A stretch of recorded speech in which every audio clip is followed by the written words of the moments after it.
விருதாச்சலத்தில் புதுக்கோட்டை மாவட்டம் வேங்கை வயலில் குடிநீர் தொட்டியில் மலம் கலந்த விவகாரத்தில் சம்பவம் நடந்து கடந்த 2 வருடங்களுக்கு மேலாகியும் தீர்வு எட்டப்படாத நிலையில் சிபிசிஐடி தாக்கல் செய்துள்ள குற்றப்பத்திரிகையில் நம்பிக்கை இல்லை எனவும், காவல்துறை உண்மையான குற்றவாளிகளை கண்டுபிடிக்கவில்லை எனவும் கூறி தமிழக அரசை கண்டித்து விடுதலை சிறுத்தை கட்சியின் கடலூர் மத்திய மாவட்ட செயலாளர் PR நீதிவள்ளல் தலைமையில் சுமார் 500க்கும் மேற்பட்டோர் விருதாச்சலம் சந்திப்பு சாலையில் உள்ள காங்கிரஸ் மாளிகையிலிருந்து பேரணியாக சென்று பாலக்கரை அம்மா உணவகம் முன்பு போராட்டத்தில் ஈடுபட முயன்றனர்.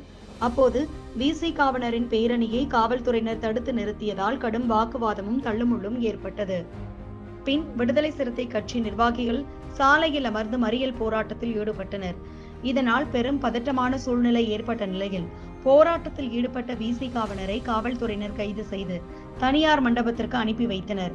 இந்த போராட்டத்தில் மண்டல துணை செயலாளர் 5000, நகர செயலாளர் முருகன், நகர பொருளாளர் முருகன், ஒன்றிய செயலாளர் சுப்புஜோதி, ஒன்றிய துணை செயலாளர்கள் தென்றல், கவியரசு உள்ளிட்ட கட்சி நிர்வாகிகள் மற்றும் மகளிர் அணி நிர்வாகிகள் உட்பட 500க்கும் மேற்பட்டோர் கலந்து கொண்டனர்.